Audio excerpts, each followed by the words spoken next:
আর সরকারি যে সাহায্য কথাগুলো বললাম সেগুলো হচ্ছে সরকারকে যেটা আমাদেরকে করে দিতে হবে, রাজনৈতিক স্থিতিশীলতা আনতে হবে, ব্যবসার মধ্যে কোনো দলীয়করণ করা যাবে না, ব্যবসায়ীরা ব্যবসায়ীদের মতো থাকবে, ট্যাক্সেশন পলিসিকে পুরোপুরি চেঞ্জ করে দিতে হবে।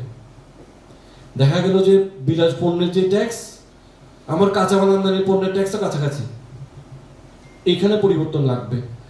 পাশাপাশি হচ্ছে যে ভ্যাটের যে সমস্যাগুলা, ভ্যাট তো দিতেই হবে, ট্যাক্স দিতেই হবে, না দিলে দেশ চলবে কি করে? সরকারকে প্রমাণ করতে হবে আমাদের ট্যাক্সের টাকায়, আমাদের ভ্যাটের টাকায় সরকার কি করছেন। আমরা কিন্তু সরকারি অফিসারদের বেতন দেওয়ার জন্য ভ্যাট ট্যাক্স দিচ্ছি না। আমি রিটায়ারমেন্টের পরে সরকার আমার যে পরিমাণ আমি ট্যাক্স দিচ্ছি সেই পরিমাণ ট্যাক্স আমাকে মাসে মাসে ফেরত দিতে হবে, এটা সরকারকে নিশ্চিত করা লাগবে। ভ্যাটে দেখেন কোন একজন বাণিজ্যিক উৎপাদক বা রিটেইলার যেই হোক, যখন সে একটা প্রতিষ্ঠান খুললো, ভ্যাট রেজিস্ট্রেশন নিল, ভ্যাট অফিসার এসে বলা শুরু করলো আপনার তো রেগুলার ভ্যাট দেওয়ার দরকার নাই, আপনি আমাকে মাসে ১,৫০০ টাকা দিলে চলবে। প্রথম দিন থেকে তাকে খারাপ করা শুরু করে দিল। কেন? সরকার যদি পলিসিটা করে দিত যে সার্ভিস ইন্ডাস্ট্রির জন্য কেমন হবে, উৎপাদকের জন্য কেমন হবে, যাদের সম্ভাবনা উৎপাদক আছে তাদেরকে ৩ বছর বাদ দিয়ে দেন ভ্যাট, ৩ বছর পর তো সে আপনার জন্য ইনকাম করে দিচ্ছি, ফলো আপে রাখেন, সিস্টেম ডেভেলপ করেন। সো ভ্যাট ট্যাক্স কাঠামোটাকেও ঠিক করতে হবে, অটোমেশনে চলে যেতে হবে সবকিছু। এগুলো হচ্ছে সরকারি সাহায্য। সরকারের টাকার আমাদের দরকার নেই, আমাদের দরকার সরকারি পলিসি ডেভেলপমেন্ট। সরকারের পলিসি ডেভেলপ হবে, আমরা দণ্ড প্রত্যাপে আগে যাব, এটা হচ্ছে নিয়ম। কারণ আমরা সঠিক গাইডলাইনটা পাই না, আমরা কিন্তু কমন জিনিসের মধ্যে ঘুরতে থাকি।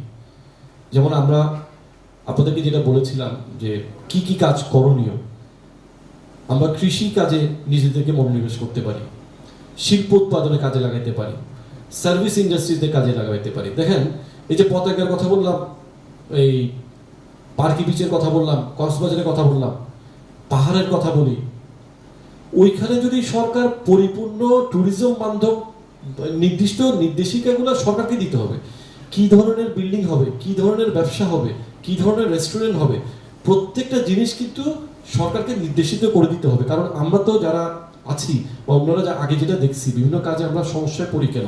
রাজনৈতিক অস্থিতিশীলতা এবং হচ্ছে পেশি শক্তি। পেশি শক্তির কারণে বিভিন্ন বিভিন্ন এগুলো আমাদের কিন্তু প্রতিবন্ধকতা ছিল। আমরা কোনো কিছু কাজ করতে গেলে চাঁদাবাজি, কোনো কিছু কাজ করতে গেলেই একজন এসে আমাকে বাধা দিবে, মনের মতো করে কিন্তু কোনো উদ্যোক্তারা কোনো কিছু করতে পারতেন না। আবার কোনো একটা প্রতিষ্ঠান, একটা হোটেল হইলো, সেখানে আবার বাইরের লোকজন এসে জোরপূর্বক সুবিধা নেওয়া শুরু করবে।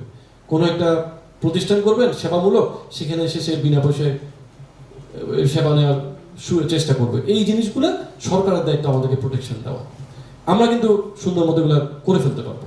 সো এই যে পতেঙ্গা বিচে দেখেন, ওইখানেও দেখেন স্থানীয় পেশি শক্তি এমনি নর্মালি কতগুলো ছাপড়া বানিয়ে দিচ্ছে, ওখানে মানুষজন, ওখানে কিন্তু কোনো বিদেশি যারা বিনিয়োগকারী আসবে তার তো পরিবেশ লাগবে। সে কি সারাদিন কাজ করবে, তারপর তার রিক্রিয়েশন কি, সে কোথায় যাবে? একটা তো জায়গা লাগবে, একটা নাইট লাইফ বলে একটা কথা আছে। আমাদের ফুটপাতে হাঁটতে পারবে? আমাদের গড় পরে অনেক সমস্যার কথা বললে শেষ হবে না। আমাদের এই সমস্যার মধ্যে সম্ভাবনাও প্রচুর আছে, কিন্তু আমরা চাইলে তো এই কানেকশনগুলো করতে পারি। আমরা পতেঙ্গা বিচকে, পার্কি বিচকে বা যত রকম টুরিস্ট স্পট আছে, আমরা কিন্তু কার্ডগুলোকে অনেক স্মার্ট করে ফেলতে পারি। আমরা যে হকাররা এই যে রাস্তায় রাস্তায় বিক্রি করছে, হকার রাস্তায় রাস্তায় বিক্রি করতে পারবে না, নির্দিষ্ট জায়গায় থাকবে। ওই জায়গাগুলোতে কিন্তু সব টুরিস্টরা খুব আনন্দ করে করে যাবে, রাতের 6টার পরে 7টার পরে ওইখানে যাবে, রাতে 10টা পর্যন্ত ওই মার্কেটটা চালু থাকবে, ওখানে সবাই মজা করে ঘুরবে, ওখানে বিভিন্ন ধরনের ফুড কার্ট থাকবে, বিভিন্ন ধরনের যার যার নিজের উৎপাদিত পণ্যগুলো বিক্রি করবে। সো এই জিনিসগুলো সরকারকে ডেভেলপ করে দিতে পারবে, এবং আমাদের যে উদ্যোক্তারা আছে তারাও কিন্তু বিভিন্ন ধরনের আইডিয়া জেনারেট করে করে আসতে পারবে। যেমন আমাদের যে তরুণ উদ্যোক্তা, তরুণ যারা কাজকর্ম করতে চায়, তাদের কিন্তু প্রথমে অবশ্যই কাজকর্ম করা লাগবে কি ধরনের অভিজ্ঞতা অর্জনের জন্য, পাবলিক রিলেশনশিপ ডেভেলপ করার জন্য। তাদেরকে কিন্তু আমাদের বাইরে যেগুলো দেখি ম্যাকডোনাল্ডসে কাজ করে, কেএফসিতে কাজ করে, পিজা হাটে কাজ করছে। সো আমাদের এখানেও কিন্তু কেএফসি, পিজা হাট বা এই ধরনের আরো অনেকগুলা, ডোমিনোস পিজা, অনেক কিছুই আছে। এগুলোতে কিন্তু সবাইকে কাজকর্ম করা লাগবে। ইভেন আমাদের সময় আমরা করছি টিউশনি, এখন কিন্তু তারা ফ্রিল্যান্সিং করতে পারতেছে। এই যে ফ্রিল্যান্সিং এ যদি আমরা যাই, ফ্রিল্যান্সিংও আমরা মনে করছি যে অনেক কাজের অপারেটর সম্ভাবনা, এদিকেও আবার একটু ভুল, এটা হচ্ছে প্ল্যাটফর্মগুলোর মার্কেটিং। তারা কিন্তু বলে দিচ্ছে কি যে এই এই ফ্রিল্যান্সিং করো, তোমরা অনেক টাকা কামাইতে পারবে। ফ্রিল্যান্সিং এর বিষয়ে কোনো গাইডলাইন নাই। ডাটা এন্ট্রি নিয়ে, ডাটা এন্ট্রি সহজ সহজ স্প্রেডশিট করে করে সবাই ডাটা এন্ট্রি কাজ করতে পারবে মনে করছে।